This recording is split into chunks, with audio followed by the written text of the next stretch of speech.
guys. This is our presentation. When the phone's away, people use their computers to play. Presented by us. Okay, so a little bit of background. Telepressure, that just means like if you get like a notification, you just feel so pressured to answer it because you have your phone on you all the time. And spillover is when you're having stress in another area of your life and you bring it in to a different one. So if you have stress at work, then you might bring it home and yell at somebody. And nomophobia is the fear of not having your phone, and especially the fear of missing out on information because you don't have your phone. So like if all your friends are texting in the group chat and you don't have your phone, then you probably have nomophobia. It's like FOMO, but for phones. Okay, intervention. So in this study, that's like how they moved the phone into a different room, but it's basically just something that the researchers intentionally use to try to study the effect on the behavior and the outcome of the experimental study. It's usually a physical or cognitive interruption, so moving the phone gives you friction in your brain because it's messing with your habit. That's cognitive. Within participant design, it just means that every participant was exposed to every single treatment, which leads to counterbalanced, which is a technique where they basically just reverse how like the order is of who gets what treatment, so there's no bias, like you don't get tired doing treatment A and then everybody does bad treatment B. Also, order effects, that's literally just the order of the treatments. So like counterbalance, basically. Oh, the ecological validity is like how similar the study is to real life. So if it's really similar, you can generalize it to everything or more, but if it's not similar, then you can't. These are the tests that they use to like study the data. So the Shapiro-Wilk test basically just determines if your data set distribution is normal, and it's a really good fit for this study because we only had 22 participants, so it works really well in small numbers, and 22 is a small number. The Wilcoxon-Stein-Frank test is just basically if there's like a statistical difference in the data. So you might like see a difference, but statistically there might not be like an actual like real difference, so it has to be a certain number. The Crusoe-Wallace test is basically just a test that determines if you can reject or accept the hypothesis or the null hypothesis, and that just depends on a bunch of math that you would do. And the background concepts. Your notifications make a habit, so that could be any stimulus. It could be a notification, it could be somebody yelling your name. Every time that you get a notification, if you pick up your phone, look at it, you build a habit that you're just always going to want to check that notification when you hear it, and eventually you're just going to be checking your phone even if you don't hear a notification, like a phantom buzz. And your environment shapes your habits. So if you're always around your phone, then you're always going to be picking up your phone. Correlation and causation. If you have like a correlation between variables, it doesn't mean that one variable is causing the other. It just means that there's a relationship, so you have to do a study to study if that's actually a real thing. Okay.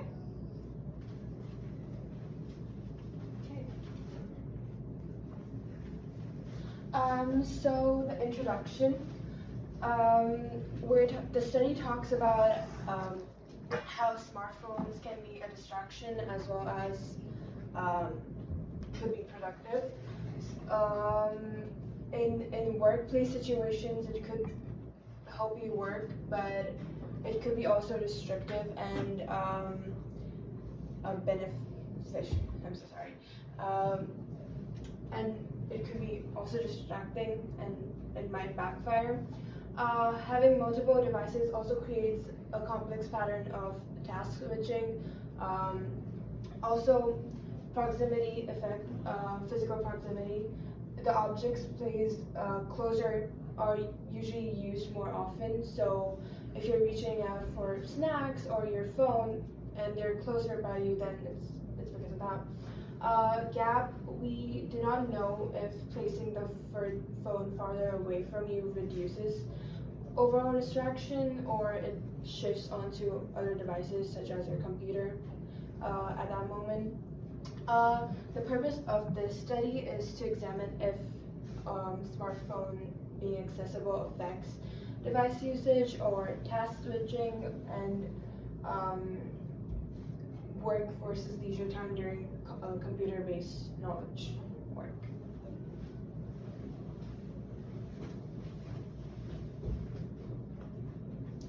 So there was a lot of different categories of previous studies that were done. One of them was multitasking and multi-device use.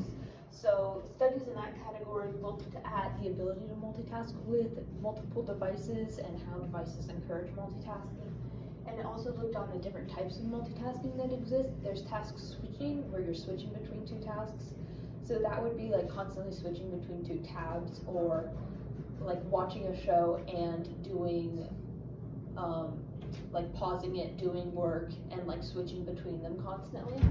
And then dual tasking is when you're doing it at the exact same time. So that would be continuously watching a show while you're doing work, or having your work open on one tab and in a window still in front of that tab have like a text conversation going on.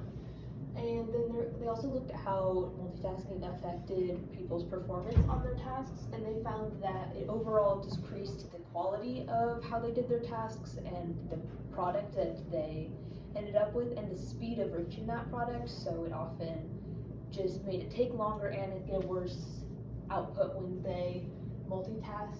And they found that devices increased the desire to multitask, especially regarding the fact that you could kind of choose instead of just having your work in front of you. Like if it was paper, you have the entire internet in front of you when you have your computer or a device nearby. So if you have a task like taking notes that you think is low priority because you don't like that class, and you're like, I don't really care about my grade in that class, you're way more likely to decide not to take notes because you have your phone right next to you and you can do something you actually enjoy. And then they also looked at multitasking and work interruptions and how your work getting interrupted and multitasking interact. So they looked at how notifications caused that constant task switching we were talking about before. And they also looked at how overall work was fragmented with the use of devices and their causing of multitasking, because you were constantly switching or doing work in smaller chunks to do different things on your device instead of just doing like a long period of work. And this overall like switching and constantly bouncing back and forth between things or doing multiple things at once increased people's stress when performing their work, and also the amount of errors that occurred. They then looked at how distraction and self-regulation occurred in the workplace, and they found that it increased cognitive load when they were looking at how people interacted with their devices and having devices, because there's so much stuff going on devices and there's more things, so your brain is just kind of full. That's the cognitive load. And they found that when they had this high cognitive load, they were more likely to participate in distractions, specifically on their devices, because they wanted to ease that stress that they were feeling, that cognitive load. So they're like, I'm going to take a break, but it kind of is a self-sustaining loop in that manner. So it's kind of doesn't end, it just continues increasing cognitive load and increasing distractions. And they found that hybrid spaces, which are spaces where are both used for work and leisure, are now way more prevalent because we have phones, and those have both leisure activities or your family connections and also work connections and like your work email on them, and that made work-life balance way worse because the lack of just sole spaces for one, work or for leisure. And finally, they looked at the effect of proximity on engagement. This one wasn't actually much used for devices, but they looked at it with food. So it's kind of the concept of, if you are sitting doing your work, and you're not thinking about food, if you have food in your room or in your eyesight, you're way more likely to be like, oh, I am hungry, or oh, I do want that food. And they looked at how that visibility or that proximity of something makes you want it more when you wouldn't really originally think about it.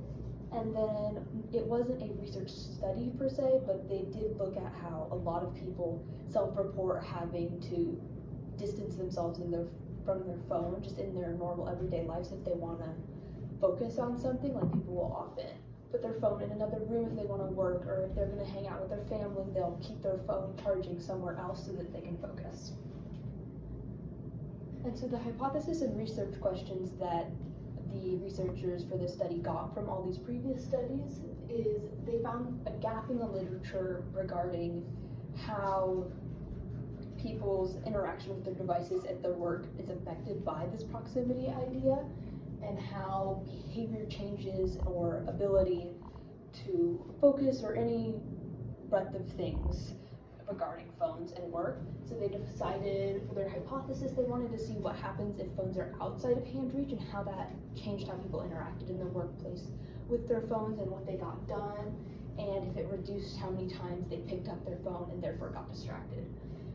They also found 3 research questions after this. The first one is, what is the impact of device proximity on frequency and duration of the smartphone use in desk work settings? The second one is, does increased distance to the smartphone reduce task distractions caused by the device? And lastly, it was, does increased distance to the smartphone increase overall time spent working? So the methods they used to do this is all the participants were over the age of 18. They're all chosen from a university in London. They got consent, and they received ethical approval for this study. All the participants, they were required to own a laptop and a smartphone, and then the laptop was their main source of work. And they were assigned randomly to inaccessible or accessible groups, which is that counterbalance we were talking about earlier, and then they switched groups the second day. Overall, there was 28 participants. 6 got let go for violations such as leaving early or not putting their phone in the required spot, which I'll talk about in a minute. And they ended up with 22 participants. And then participants were instructed to work for 5 hours sessions for 2 days. That was anywhere between 9 to 5. They were free to leave the room, free to take breaks. The one requirement was phones must stay in the marked area when not in use, which, as we can see here, in the accessible side, the marked area was right next to the laptop, and then on the inaccessible side, it was 1.5 meters away from the participant. And after the session, the participants filled out a survey reporting how often they had used or thought of using their device.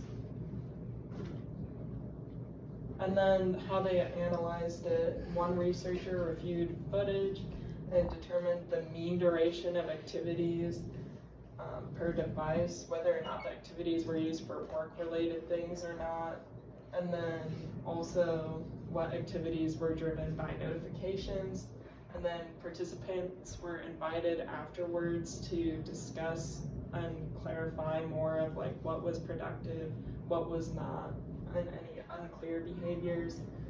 And then some terminology for this is double code, where participants actively assess the footage with the researcher in collaboration to analyze the behaviors.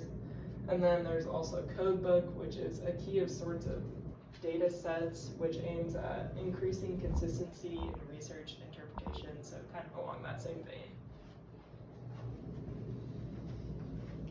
Okay, so for the results, what they kind of found, the first section to look at is the overall effects on overall device usage. So this kind of answers research questions 1 and 3, where it's talking about overall device use as well as like what they're doing and like total productivity.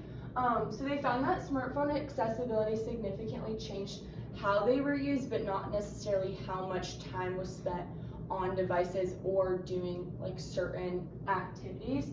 So they found that when the smartphone was inaccessible and it was placed on that table a couple meters away, they found that smartphone use decreased from 29 minutes to 15 minutes, but that in doing that, the computer use increased from 3 hours and 58 minutes to 4 hours and 27 minutes on average. And then they also found that interactions on smartphones, when it decreased, the interactions also went from 18 to only 6 per day.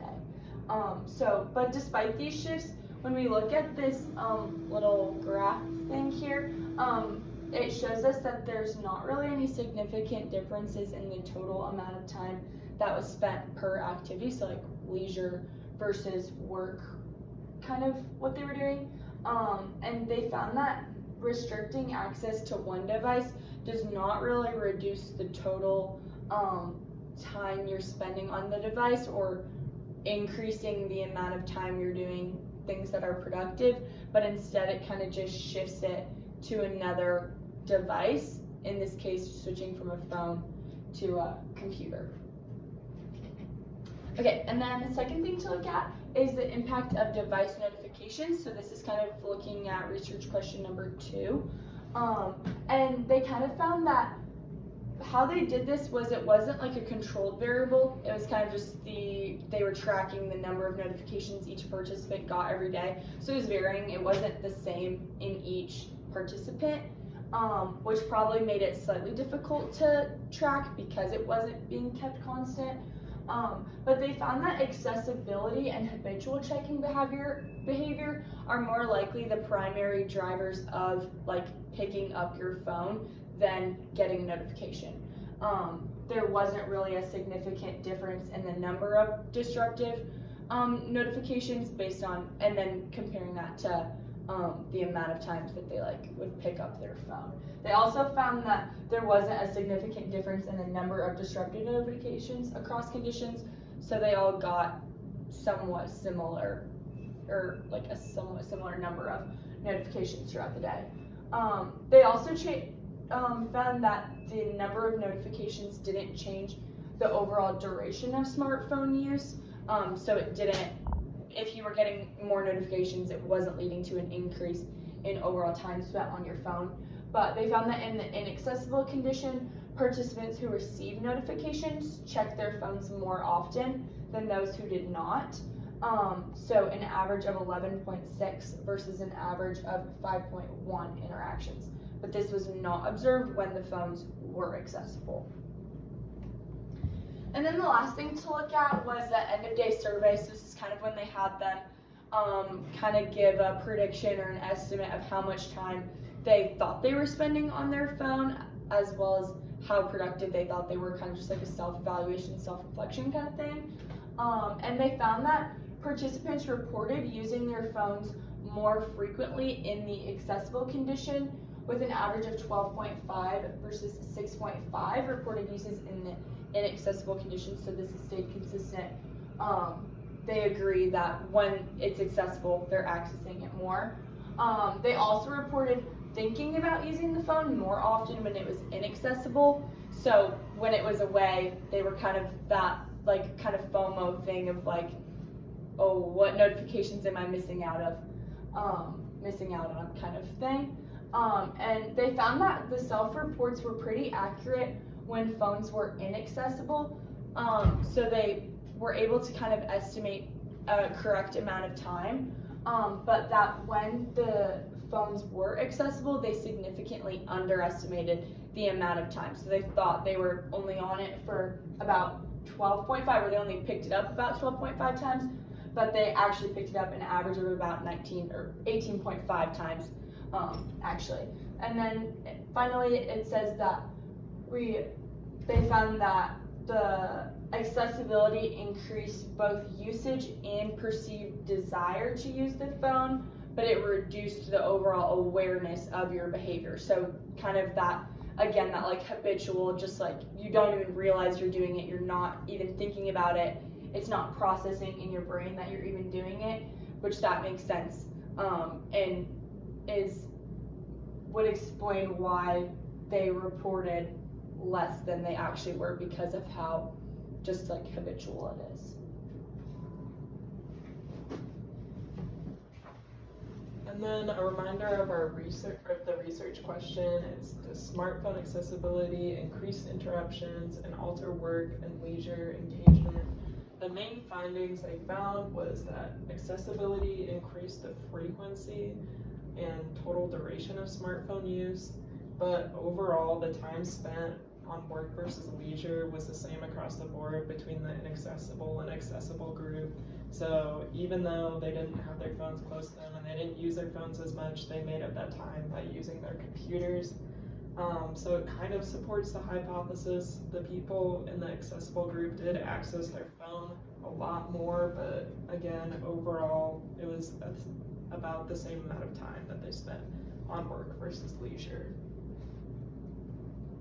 And then the author's interpretation was the smartphone serves as a preferred leisure device for sure, and when accessible, and when inaccessible, the leisure just shifts to the computer, as we said. And then interruptions are better understood as habit-driven rather than device-driven, so it doesn't really matter what you're doing. Most people spend the same amount of time taking breaks and that kind of thing. The key limitations of this study were it was young and a predominantly female sample, so you can't really generalize it to bigger populations. It was in a laboratory setting. The study talked about this. A lot of people, because since it's kind of referring to workplaces are a lot busier. This was in a soundproof room where there was not a whole ton of distractions, so it's kind of hard to replicate that work setting. And there's no really objective productivity measure. The study talked about maybe it would be better to have a software or something like that that helps log their activity better. And then for future research, they would prefer to replicate in real world settings, so it's more applicable to what it's like in the work field. And then include productivity measures like I talked about, some sort of software to log. And then examine habit-based behavior or self-regulation interventions rather than devices, so more like what's causing us to need to take these breaks, that kind of thing. And yeah.